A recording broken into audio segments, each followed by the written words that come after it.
Hey everyone, how's it going? Thanks so much for tuning in. Today we're going to be focusing on bodywork. I've got the cab of the 62 GMC tipped on its backside because my buddy Joe and I have already gotten a head start on cutting out some of the rust. The cab and front panels are in decent shape overall. There's a number of obvious issues like the rocker panels, some floor pan rot, and shoddy cab corners, but overall it doesn't appear too bad. However, as a lot of you know, there's really no way to tell just how bad it really is until we dive in, and that goes the same for restoring pretty much any old vehicle. When you see evidence of rust, you can almost bet that it's going to be worse than you expect. I'm already going to have to run out and buy some lower A-pillars because we discovered they were practically non-existent once we started cutting away the outer rockers. That being said, our goal is to get this truck painted in the next month or so, but that all depends on how much bodywork is going to have to be done. Now that the frame is finished, the motor is freshened up, and now we're tackling the bodywork, it won't be too much longer before we start seeing this thing come together for the last time.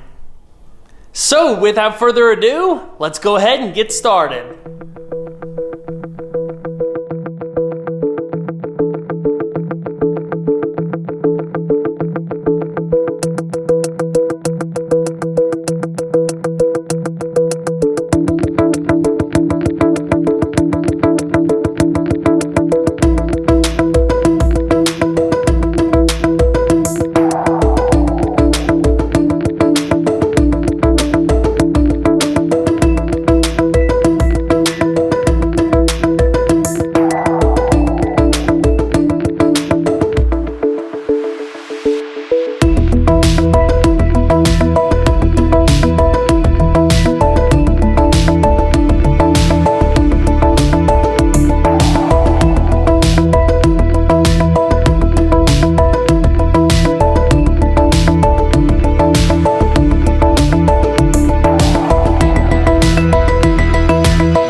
I'll tell you guys what, sometimes there's just no way to know how bad the rust actually is until you actually get into the structure of the vehicle, and that's exactly what we ran into right here. There ended up being all sorts of just terrible band-aid fixes and stuff that had been done at some point in this truck's life. It can always be worse, that's for sure right there, but it was bad enough that we ended up having to completely redo the outer edge of the floor pan. So fortunately I was able to get this big old section right here that was stamped with the inner rocker panel, and that made the whole process so much easier. So tomorrow Joe's going to work on getting this structure finalized, and I'm going to start tackling the passenger side, hoping it's in better shape than this was.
So now that the underside of the cab has been completely finished and bedlined, Joe's going to start tackling the firewall and get a little creative in the process. He'll be smoothing out the firewall by hand, filling all of the unnecessary holes, working the brake booster and steering column area some more, and building out the center recess a few inches for improved looks. By the time he's done, it'll still appear somewhat factory, but it'll have a far smoother and cleaner appearance than it did originally.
Before we can get the cab into its first stage of primer, there's still a lot of work that needs to be done on the back of the cab corners, and the roof drip rails. Instead of having to use a ton of filler like what had been done on this truck in the past, Joe is really focusing on using a hammer and dolly to smooth rough areas and is using a pin spotter to pull the larger dents. This thing will be smooth as glass by the time it's all said and done. Since I'll be doing a rear-mounted underbed fuel tank, he'll also be filling in the original fuel tank filler neck hole.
Now with the majority of the cab work finished up, Joe's going to turn his attention to the doors, which unfortunately need quite a bit of work themselves. Along with replacing the lower outer door skins, he'll end up having to fabricate quite a bit to try to save as much of the original panels as possible. Most of the rust we've dealt with has been from within, and unfortunately there was quite a lot of Bondo on this truck when someone tried to redo it in the past. Parts that seemed decent ended up being rotten once everything was taken down to bare metal. All of the old bodywork has to be undone so it can be fixed up properly. It's a time-consuming process, but the longevity of having it done right in the first place makes it so worth it.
The hood is another area that's been fighting us. While new hoods are available, they're expensive and hard to come by right now, so our goal is to try to salvage what we have. The other kicker is the front nose of the hood, which is GMC specific and much harder to come by versus a Chevrolet nose.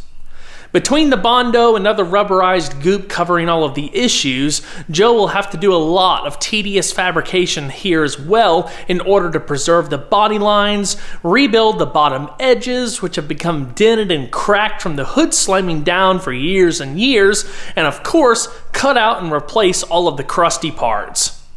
The corners of the hood have to be completely redone too, as the inner braces are rotted out. The outer skin is just starting to rot out as well, so he'll end up just custom making all of it from sheet metal we have here at the shop.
Well everyone, that's going to wrap it up for this video. I hope you all enjoyed seeing all of the progress so far.